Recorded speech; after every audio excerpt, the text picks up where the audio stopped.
एक बार की बात है, महात्मा बुद्ध अपने शिष्यों के साथ घूमते हुए वैशाली नगरी में पहुंचे। वैशाली को उस समय 16 महाजनपदों में एक महत्वपूर्ण जनपद माना जाता था, जिसकी ख्याति दूर दूर तक फैली हुई थी। यह नगरी परम वैभवशाली और हर तरफ से संपन्न थी। महात्मा बुद्ध के आने की बात पूरे नगर में फैलते देर न लगी। जिसे जब पता चलता वह तभी उनसे मिलने पहुंच जाता और उनके उपदेश सुनकर खुद को भाग्यशाली समझता। बुद्ध का चरित्र ही ऐसा प्रभावशाली था कि उनसे प्रभावित हुए बिना कोई नहीं रह सका। उस नगर की गणिका और राजनर्तकी आम्रपाली भी बुद्ध से मिलने की इच्छुक थी।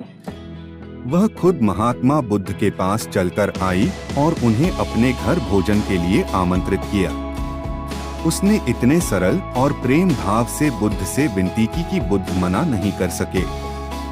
जब यह बात उनके शिष्यों को पता चला कि महात्मा बुद्ध ने एक गणिका का आमंत्रण स्वीकार किया है, तो सबने इसका विरोध किया। महात्मा बुद्ध ने बड़ी सरलता से अपने शिष्यों से कहा, मैंने तो उसकी प्रेम भावना देखी। उसने जिस भावना से मुझे बुलाया है वह बिल्कुल पवित्र और निश्चल था।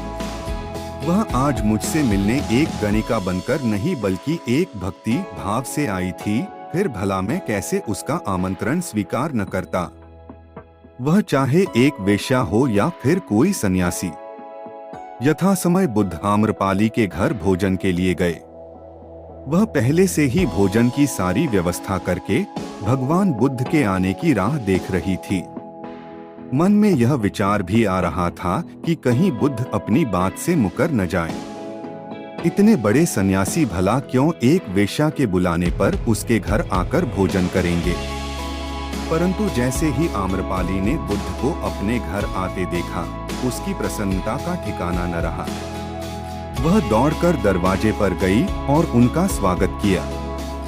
खुद अपने हाथों से भोजन परोसा और उनकी आवभगत की।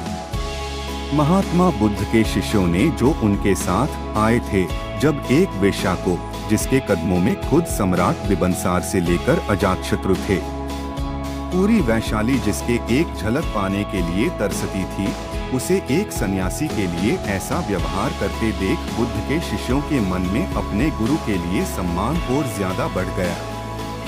आम्रपाली ने महात्मा बुद्ध के व्यक्तित्व के बारे में जैसा सुना था, उनसे मिलने के बाद वह उससे ज्यादा प्रभावित हुई और उसी समय वह बुद्ध की शरण में चली गई। अपनी सारी संपत्ति वह बौद्ध मठ के नाम करके आजीवन भिक्षुणी बन गई। यह कहानी आपको कैसी लगी दोस्तों, इसे लाइक और एक प्यारा सा कमेंट जरूर करें और ऐसे ही दिलचस्प कहानी के लिए हमारे चैनल को सब्सक्राइब जरूर से कर ले। धन्यवाद।